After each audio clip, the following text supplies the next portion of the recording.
योगेन चित्तस्य पदेन वाचां मलं शरीरस्य च वैद्यकेन योपाकरोतं प्रवरं मुनीनां पतञ्जलिं प्राञ्जलिरानतोऽस्मि। आबाहुपुरुषाकारं शङ्खचक्रासिधारिणं सहस्रशिरसं श्वेतं प्रणमामि पतञ्जलिम्।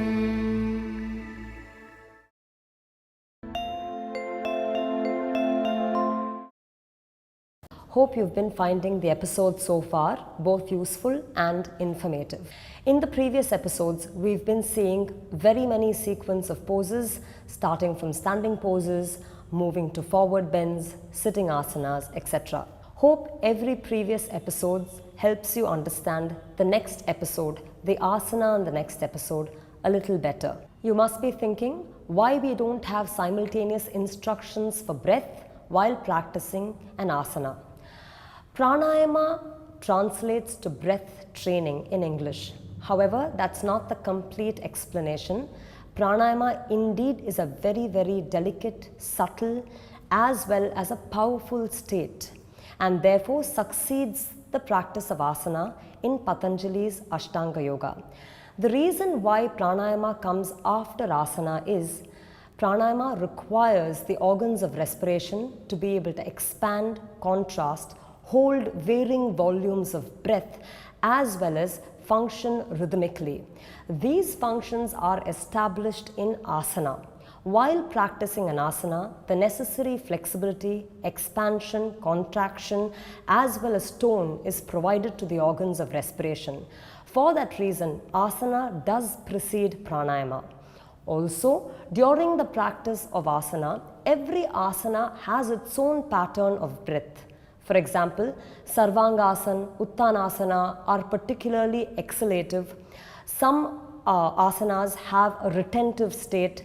Some asanas are more inhalative.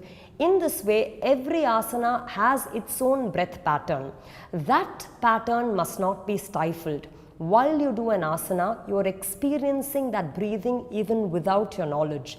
You are experiencing exalted states of exhalation, inhalation, retention, all of which come as Puraka, Rechaka and Kumbhaka in pranayama.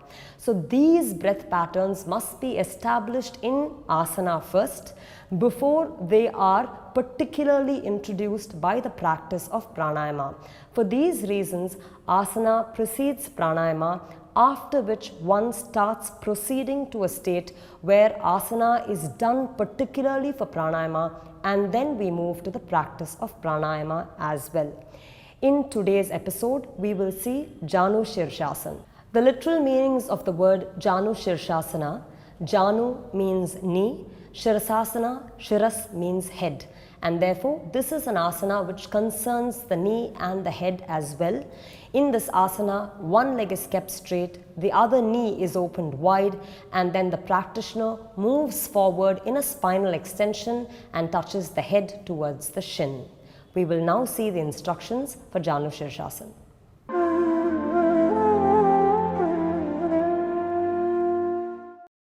We will now see how to do Janu Sirsasana. Now, like all sitting poses of sitting forward extensions, we start with Dandasana. In Dandasana, the thighs are kept together, the feet are kept together, the thigh is pressed down until the back of the thigh properly touches the ground.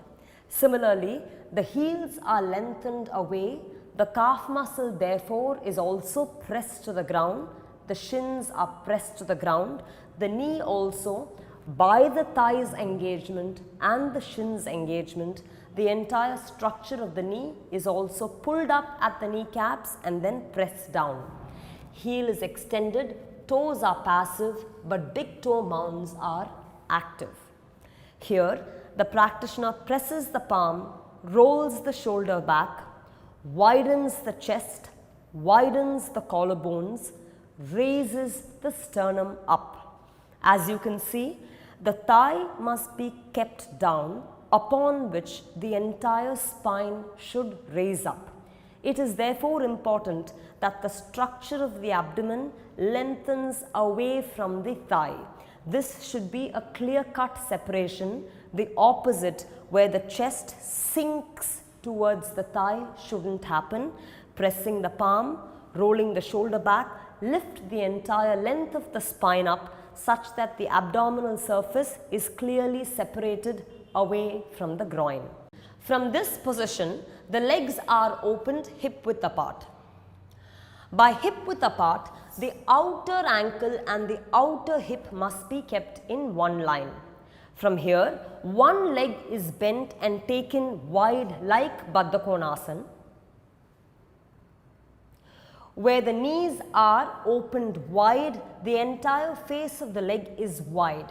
Here, though we say the leg is like Baddha Konasana, there is a pertinent quality for Janu Sirsasana. On the bent leg side, the heel touches the groin. On the straight leg, the toe touches the thigh. So, it is not like the entire foot is against the straight leg or the Dandasana leg. The heel of the bent leg is against the groin of the bent leg. The toes of the bent leg is against the thigh of the straight leg. So, the foot is at a diagonal. At this point, you have to once again press the hands, lift the chest, roll the shoulders back, and the girth or expansion of the chest as well as the separation of the abdomen should be proper. I'd like to bring your attention to the bent leg side. On the bent leg side, the outer knee, that is the back knee, and the outer hip, that is the back hip, must be in one line. Here too, it's falling a little short. You will have to pull the leg back until the outer knee and outer hip are in one line. This generous opening gives good freedom to the area of the abdomen, which is very important for Janu Sirsasana. This is the leg structure of the Janu Sirsasana asana. It has to be properly understood as both legs are positioned differently. This being the first step, from here the practitioner moves to the second step, which is the halfway or Madhyama Sthiti. Here, as you notice, the sternum or the center of the chest keeps hanging towards the side of the bent leg. Nevertheless, the sternum should be positioned over the straight leg. Here, the practitioner first, before addressing that, must properly raise the sides of the body, due to which the hands are taken in Urdhva Hastasana. The hands are taken in Urdhva Hastasana, the sides of the body is lifted tall. Now, when the body lifts, there will be a tendency of the buttock to come up, but you will have to press the thigh down, keep the groin soft, and really try and turn towards the straight leg side in a way that the sternum is steered towards the straight leg side, the abdominal surface is steered towards the straight leg side without being tempted to lift the buttock. This is the second position. Here, in Urdhva Hastasana 2, the back ribs must be sucked in and the chest must be raised, the arm must be taken behind the ear. This is the second position. From there, the top arm on the left side is kept over the front of the left knee and the right hand is kept by the side of the right hip. With the palm pushing against the knee, the practitioner has to properly steer the sternum over the straight leg. There will always be a tendency for the sternum to hang over the bent leg side, but it's important to search for the medial positioning of the spine where the sternum is over the straight leg side. From there, once again, pushing against the knee, you will have to draw the back ribs in, position the sternum at the center, raise the chest up. This is the third position. From here onwards, trying to retain the centrality of the spine, the practitioner reaches for the foot,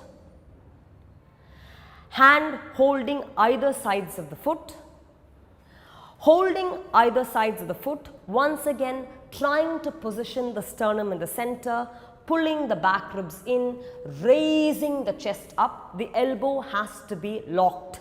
This is the Madhyama Sthiti or the halfway position where a proper concave back, the back ribs must be in, sternum should be long, sides of the body should be tall, the throat should be well extended. This position should be accomplished without lifting the buttock.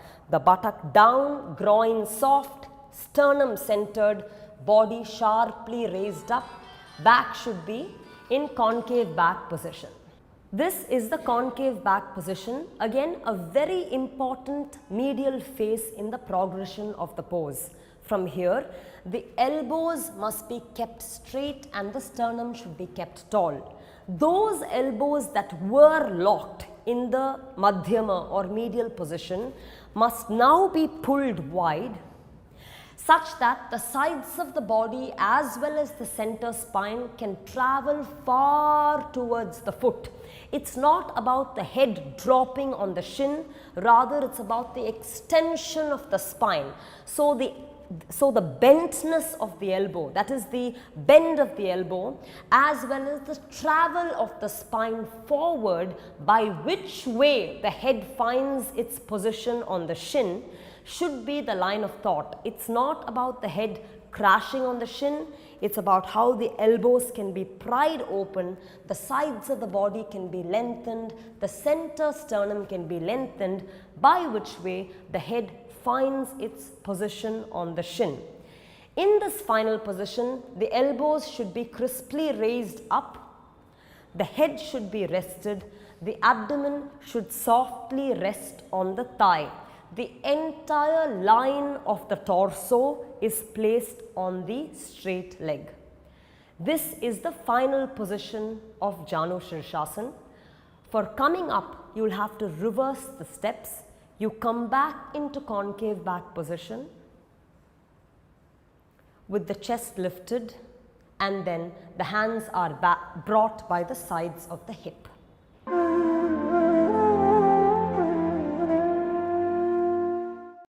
I would now like to draw your attention to three things that commonly happen in Janu Sirsasana.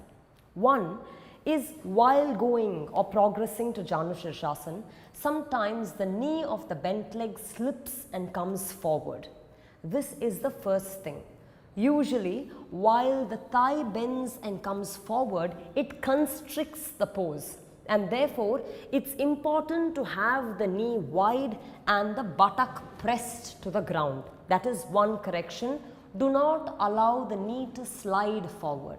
The second scenario, while going to the pose, very commonly the practitioner may lift the buttock up and come pouring just with the eagerness to somehow take the head to the shin. As you see, there is a complete detachment of the sitting area away from the ground, and then the practitioner leaves the sitting and then comes to place the head towards the shin. That is wrong. The buttock must be descended and placed to the ground. The outer thigh must roll down to the ground. When the buttock is lifted, you come away from the outer thigh and go on the inner side. That is wrong. Roll the thigh down, keep the buttock down, and then go to Janu Sirsasana.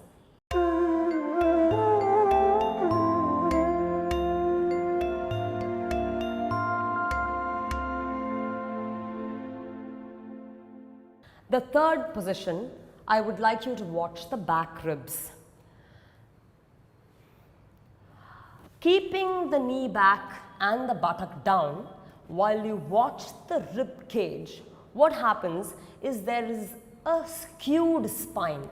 As you can see, the right side of the body shortens, or the side of the straight leg shortens, and the side of the bent leg swells up. And therefore, this is asymmetrical. There is no symmetry in the inner organic content. This needs to be adjusted. You will have to roll the swollen side down and expand the compressing side outward, so that in this position the head is placed. You can see from the medial line there is a symmetrical distribution of ribs on both sides. This is very different to this. So you will have to really roll the abdomen down, widen the ribs on the compressing side and suck in the ribs on the bent leg side, so that the distribution of ribs are equal on both sides. These are the three things that you need to watch out for while doing Janu Sirsasana.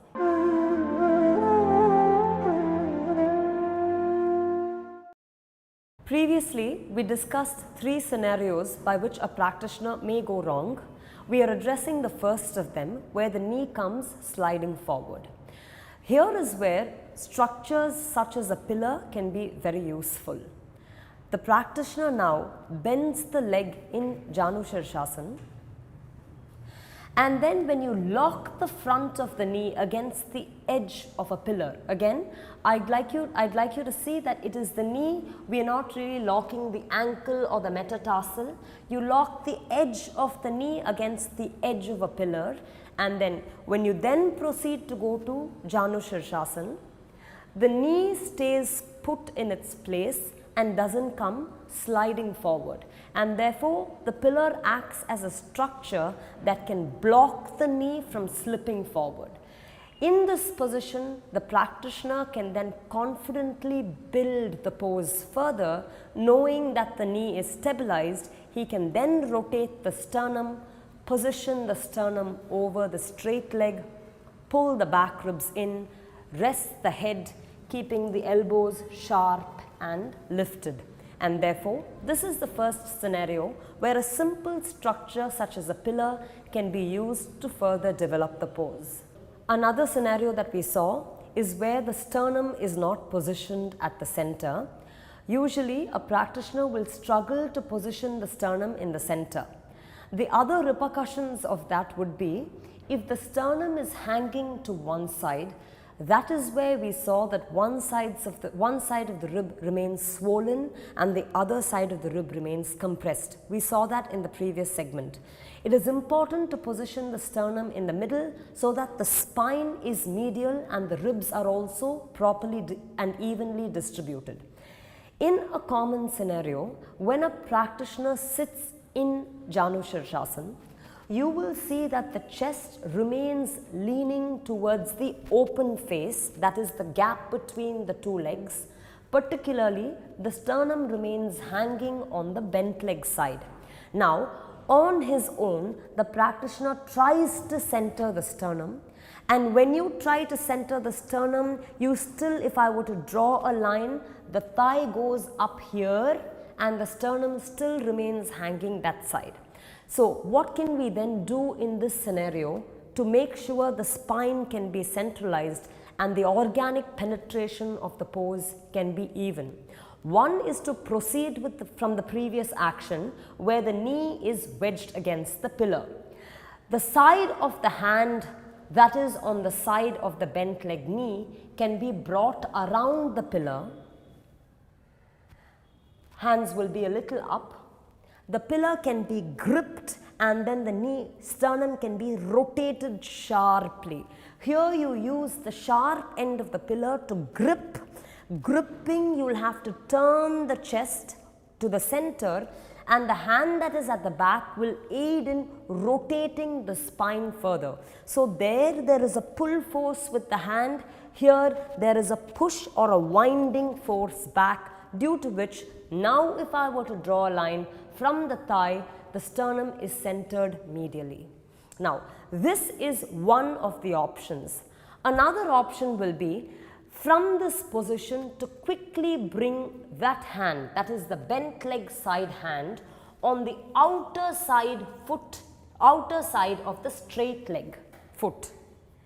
And when you bring it like that, the medial spine can be further adjusted by rotating the opposite shoulder out and really exposing the sternum over the thigh. Here you will have to go to the concave back position, lifting the sternum up and tilting, because usually when a person goes down, it is this side, that is the bent leg side of the sternum, that doesn't integrate. So the tilt of the spine is such that you really bring the sternum centrally over the thigh. Now here, when the practitioner then goes, the sternum is over the thigh, it's kept over the thigh, it's kept over the thigh, keeping it over the thigh, then you proceed to Janu Sirsasana, where the entire pose is developed on the integrity of the spine. I will show you yet another adjustment coming up. For people who are not able to hold the foot, you can then use a rope. The rope goes around the arch. Both hands hold the rope, and then holding both hands over the rope, on the rope, you first have to nicely build that concave back or the Madhyama Sthiti position that we were talking about. Concave back, back ribs in, sternum chest well lifted, throat relaxed, and the abdomen sharply away from the thigh, buttock placed down. Here, holding the rope, you first build the concave back position. Here, if a practitioner is not able to hold the foot, then we use a rope.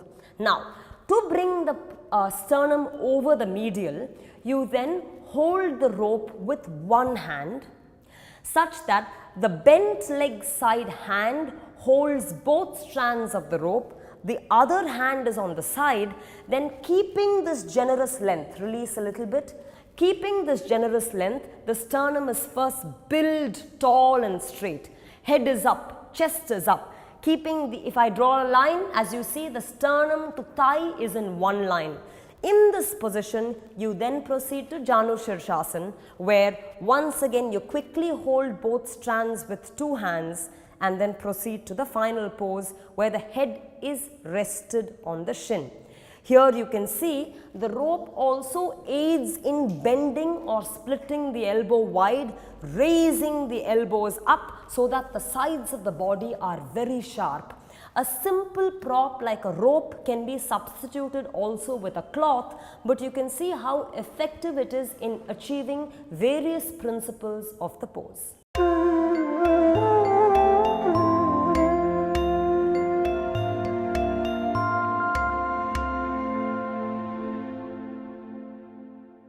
We now saw how to do Janu Sirsasana, both in the classical form as well as prop supported variations. In the practice of Iyengar Yoga, props are introduced very meaningfully and purposefully.